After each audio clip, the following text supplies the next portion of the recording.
안녕하세요. 저는 올해 30대 후반의 남자입니다.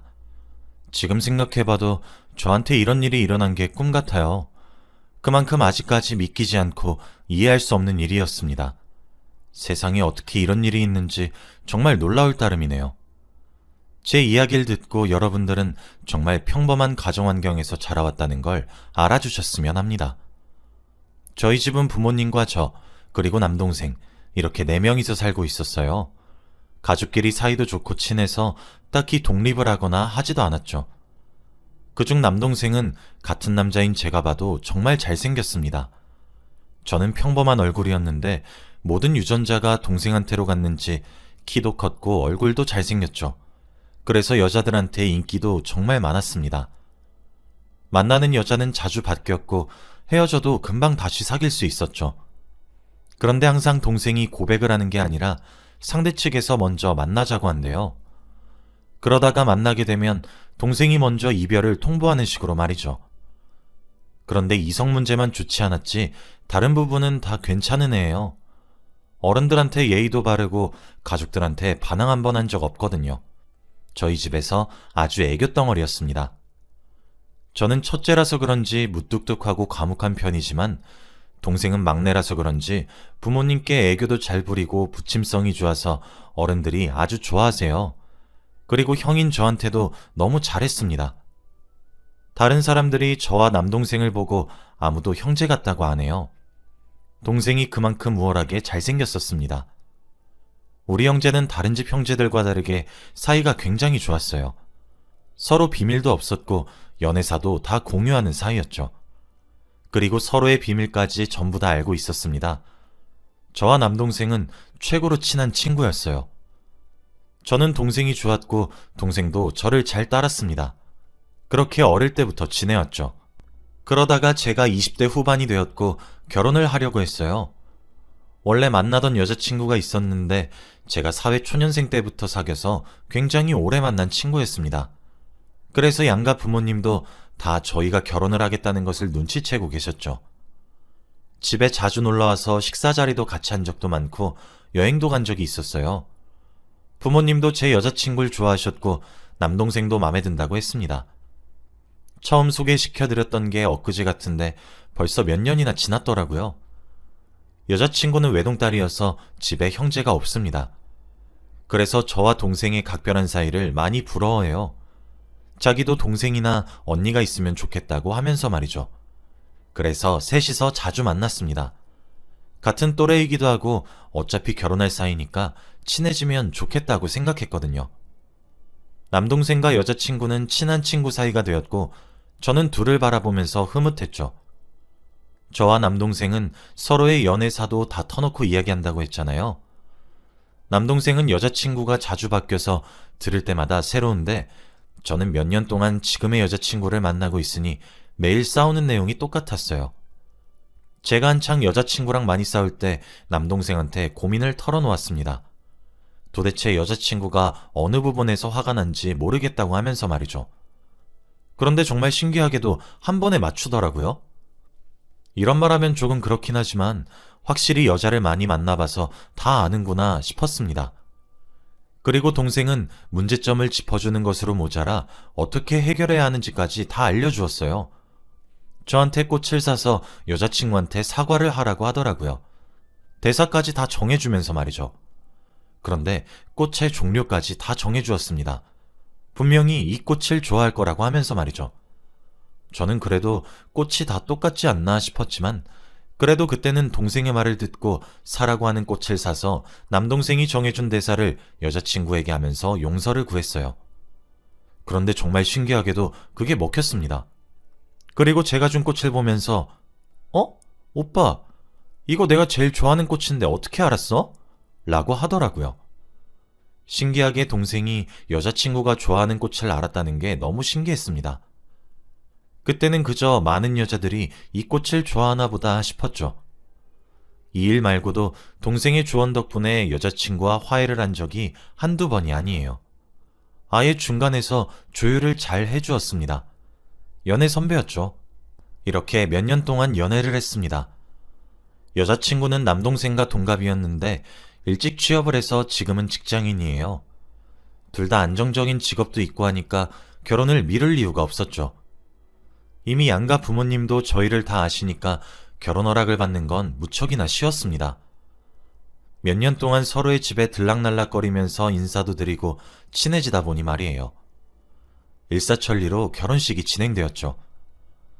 우선 아내가 저희 집에 들어와서 조금 살다가 때가 되면 분가를 하기로 결정했습니다.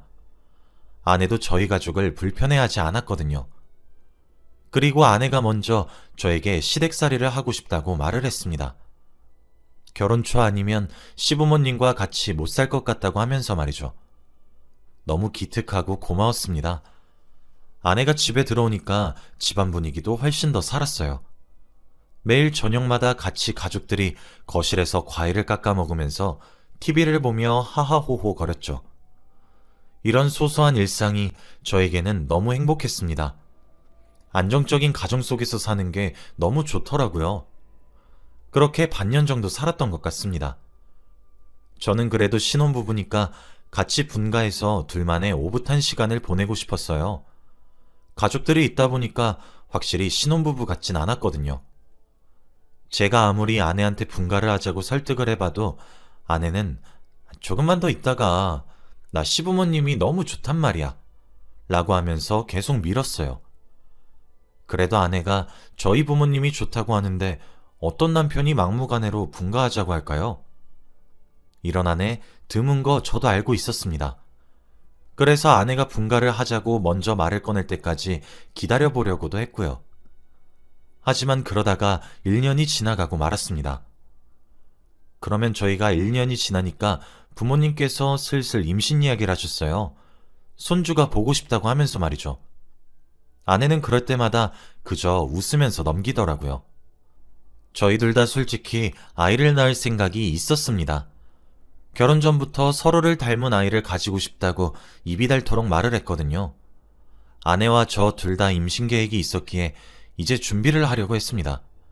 그리고 그날 밤 아내에게 진지하게 이야기를 꺼냈어요. 우리 이제 슬슬 아이 가지는 거 어때? 우리 결혼 전부터 아이 가지고 싶어 했잖아. 제 말에 아내는 좋다고 아이 가지고 싶다고 대답을 해왔고 저희는 그날부터 임신 준비를 하기 시작했습니다. 그런데 임신은 하고 싶어도 마음대로 되는 게 아니더라고요. 정말 축복이라고 부르는 이유를 알 것 같았습니다. 아무리 노력해도 아내는 임신이 되지 않았어요. 저한테 문제가 있나 싶어서 아내 몰래 병원 가서 진단을 받아봤지만 아무 이상이 없대요. 오히려 건강하다고 했습니다. 그러면 혹시나 아내에게 문제가 있었나 싶었어요. 아내와 같이 손을 잡고 병원에 가니까 아내도 아무런 이상이 없다고 하더라고요. 너무 의아했습니다.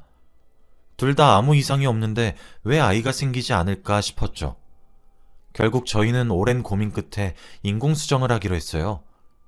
요즘 시대에 인공수정을 하는 부부들이 정말 많다고 하더라고요.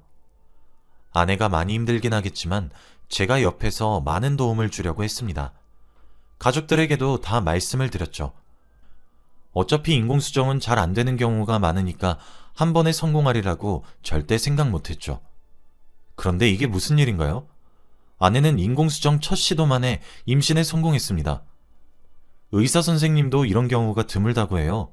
인공수정 한 번으로 임신이 가능한 몸이면 분명 자연 임신도 잘 됐을 거라고 하더라고요. 그러면서 되게 의문이라고 했습니다. 아내는 알게 뭐냐면서 어차피 임신했으니 축하해야 되는 거 아니냐고 했고 저는 기분이 찝찝하긴 했지만 어쨌든 임신을 했으니 기분이 좋았어요. 그래도 제 아이가 생긴 거니까요. 드디어 저희도 부모가 되었다는 생각에 하루하루가 너무 기뻤습니다. 그리고 제대로 된 아빠가 되기 위해서 노력을 하려고 했죠. 그런데 제가 직장을 다니다 보니까 퇴근하고 나서밖에 아내를 돌보지 못해요. 아내는 육아휴직을 내고 집에서 쉬고 있고요. 집에서 아내를 보살펴줄 사람이 필요한데 어머니와 아버지는 연세가 있으셔서 안 됐고 결국 남동생밖에 없었습니다. 집에서 취업 준비를 하고 있으니 가능한 일이었죠. 다행히도 남동생은 아내를 살뜰히 챙겨주었습니다. 제가 퇴근을 하고 집에 돌아와서 방에 있는 아내에게 가서 미안해, 내가 못 챙겨줘서. 아빠가 수발 들어야 하는데 라고 하면서 아내에게 말을 했죠. 그런데 아내는 아니야. 승훈이, 아니, 도련님이 나 많이 도와주셔서 괜찮아. 내가 먹고 싶다는 거 있으면 차 타고 몇 시간이나 걸려서 사오신다니까? 오늘은 경주빵 먹고 싶다고 하니까 진짜 경주까지 갔다 오신 거 있지? 라고 했죠. 근데 왜 제 남동생을 도련님이라고 안 하고 본명인 승훈이라고 말을 했을까요? 그리고 굳이 왜 이렇게까지 헌신적으로 제 아내를 도와주는지 당황스러웠습니다. 그날부터 남동생을 유심히 지켜보기로 했습니다. 출근하기 전에 집에 남동생과 아내를 같이 두고 나가는 게 조금 걱정이 되긴 했지만 어쩔 수 없었어요. 그리고 결국 아내가 만삭이 되고 출산을 했습니다. 아이는 아들이었는데 동생 유전자 덕분인지 신생아였는데도 잘생겼더라고요. 이목구비가 뚜렷하고 눈에는 쌍꺼풀이 있었습니다. 병원에 있던 다른 가족들이 아이를 보고 잘생겼다고 말할 정도였거든요. 그리고 산후조리원까지 제가 아내를 열심히 보살피고 드디어 집으로 돌아왔습니다. 확실히 갓난아기가 집에 들어오니까 분위기가 확 살았죠. 저도 드디어 제 아이가 생겼다는 생각에 책임감이 막 생겼습니다. 한 집안의 가장이 되었다고 생각하니까 기분이 묘했죠. 그런데 다음날 제가 새벽 내내 아기를 재운다고 잠을 못 자서 늦잠을 잤어요. 그리고 방문을 열고 거실에 나와보니 거실 소파에 아내와 아들 그리고 남동생 셋이서 아기를 보고 있더라고요. 남동생이 아이를 안고 셋이서 하하호호 거리면서 이야기를 나누는 모습을 보는데 왠지 모르게 그 모습이 가족의 모습 같더라고요. 정말 기분이 이상했습니다. 제가 과연 아이의 아빠가 맞는 건가 의문이 들더라고요. 그래도 제 인기척을 듣고 눈치껏 자리를 피하는 남동생을 보고 조금 마음이 놓였습니다. 그런데 동생이 요즘 따라 조금 달라지고 있어요. 원래 여자친구도 수시로 바뀌고 밖으로 자주 놀러 다니는 애가 집에만 있거든요. 물어보니까 여자친구랑도 헤어졌고 이제 여자를 만날 생각이 없다고 하는 겁니다. 그리고 술도 좋아하는 애가 한동안 술을 먹고 집에 들어오지도 않았어요.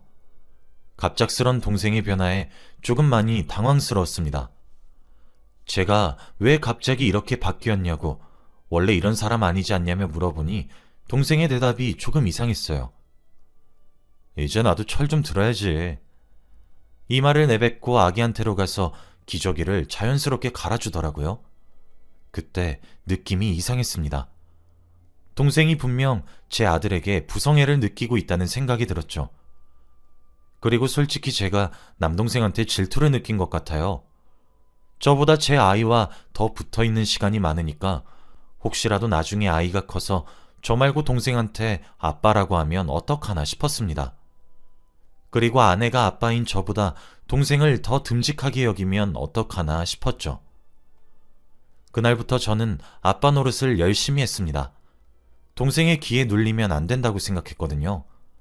그래서 평소보다 더 아내를 위해서 노력했고 동생이 했던 행동들을 제가 다 했습니다. 그런데 제가 그럴수록 동생은 더 적극적으로 아이를 돌보더라고요. 아이를 안는 것도 능숙했고 놀아주는 것도 자연스러웠습니다. 그런데 이 모습을 보고 있던 부모님도 한 소리를 하시더라고요. 승훈아, 누가 보면 네 애인 줄 알겠다. 애 얼른 내려놓고 넌 취업 준비나 하거라. 감이 가는 건 알겠지만 그래도 네 형 아들이야. 그러니까 선 넘지 말고 아이 형한테 넘겨. 어머니가 이 말을 하고 동생은 기분이 상한 채로 저에게 아들을 넘겨주었어요. 그리고 그날 저는 아내와 분가를 하기로 결정했습니다. 집에서 나가야 동생이 제 아들에게 정을 뗄 것 같았거든요. 저도 동생 마음 다 이해해요. 낳고 보니까 자기랑 너무 닮았는데 어떻게 애틋하지 않겠습니까? 그래도 이미 법적으로 제 호적에 올라온 아이였고 아내가 낳은 제 아들이었습니다. 더 상황이 심각해지기 전에 분가를 하려고 했죠. 분가를 하기 전에 남동생과 술 한잔하기로 했습니다. 정말 오랜만에 남동생과 단둘이서 술을 먹는 거였어요. 같이 집 앞 술집으로 가서 그동안 서로가 하지 못했던 이야기를 맘껏 나누고 풀기로 했습니다. 당연히 제가 먼저 이야기를 하자고 했죠. 저는 남동생에게 네 마음 다 이해한다고 하면서 좋은 말을 해주었습니다. 그래도 내 아들이라서 어쩔 수 없었고 결국 분가를 하기로 결정했다고 말했죠. 그때 동생은 술에 잔뜩 취해 있었고 제 말을 듣다가 갑자기 비웃어 버리더라고요. 그러면서 술을 병째로 들고 한 번에 마셨습니다. 동생의 그런 모습을 처음 봤고 제가 생각한 것 이상으로 많이 힘들었다는 것을 알게 되었죠.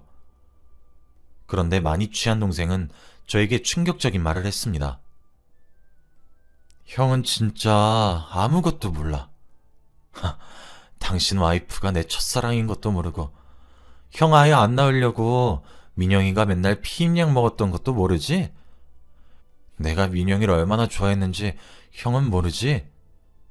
형이 민영이랑 연애할 때 싸울 때마다 내가 민영이 위로해줬는데 그것도 몰랐지? 형은 진짜 아무것도 몰라. 동생은 이 말을 하고 테이블 위에서 잠이 들었습니다. 동생의 말에 의하면 제 와이프와 동생이 그렇고 그런 사이여서 일부러 둘의 아이를 낳기 위해 와이프는 그동안 저 몰래 피임약을 먹어왔단 거잖아요. 그 말이 저는 전혀 믿기지 않았습니다. 동생이 그렇게 헌신적이었던 이유가 따로 있었네요. 정말로 그들 셋이서 가정을 꾸리기 위해서 그랬던 거였습니다. 아내가 매일같이 분가를 반대했던 이유도 다 제 동생 때문이었다고 생각하니까 너무 충격적이었습니다. 그리고 둘의 관계가 저와 연애를 했을 때부터라뇨. 저만 바보가 된 상황이었습니다. 이렇게 일이 커질 때까지 눈치를 전혀 채지 못했던 제 자신이 너무 한심했어요. 그리고 무엇보다 화가 미친 듯이 났습니다. 저를 가지고 장난쳤던 두 사람을 갈기갈기 찢어버리고 싶었죠. 저는 술집에 동생을 버리고 나왔고 집으로 가자마자 아내에게 소리쳤습니다. 집에는 물론 부모님도 다 계셨죠. 너 내 동생이랑 그렇고 그런 사이라며? 일부러 내 애 낳기 싫어서 임신 안 되는 약 먹고 그랬다면서. 어떻게 나한테 그럴 수 있냐? 네가 사람이야? 네 뱃속에서 나온 이 애가 불쌍해. 아내는 깜짝 놀란 눈치였고 듣고 있던 부모님은 쓰러질 기세였습니다. 그날 저희 집은 풍비박산이 나고 말았어요. 동네에는 소문이 쫙 퍼졌고 다들 저희 집 이야기를 수군댔죠. 아내는 미안하다고 한 번만 봐달라고 했지만 이미 아이가 세상에 나온 마당에 어떻게 그럴 수 있나요? 저는 절대 용서해주지 않았습니다. 그리고 부모님도 동생에게 집에서 당장 나가라고 했죠. 둘이서 알아서 살라고 했습니다. 어떻게 저에게 이런 시련이 오나요? 동생과 한때는 정말 둘도 없는 친구였는데 여자 하나 때문에 이렇게 갈라섰습니다. 그리고 둘은 정말 저희 집에서 쫓겨났어요. 당연히 호적에서 아이를 지웠고요. 지금은 어디서 어떻게 사는지 모릅니다. 부모님도 이제 외동아들밖에 없다고 생각한다고 해요. 지금 생각해봐도 정말 충격적인 사실이었습니다. 가족들한테 배신을 당할 거라고는 꿈에도 상상 못했거든요. 그들은 죽어서도 천벌을 받아야 해요. 둘 사이에서 태어난 아이는 무슨 죄인가요? 두 사람이 평생 불행했으면 좋겠습니다. 둘 사이에 끼어있던 저를 보고 얼마나 비웃었을까요? 지금 생각해도 화가 미친 듯이 치밀어 오르네요. 여러분도 저처럼 뒤통수 호되게 당하지 마시고 눈치 빨리 채시길 바랍니다. 제 이야기는 여기까지예요. 들어주셔서 감사합니다.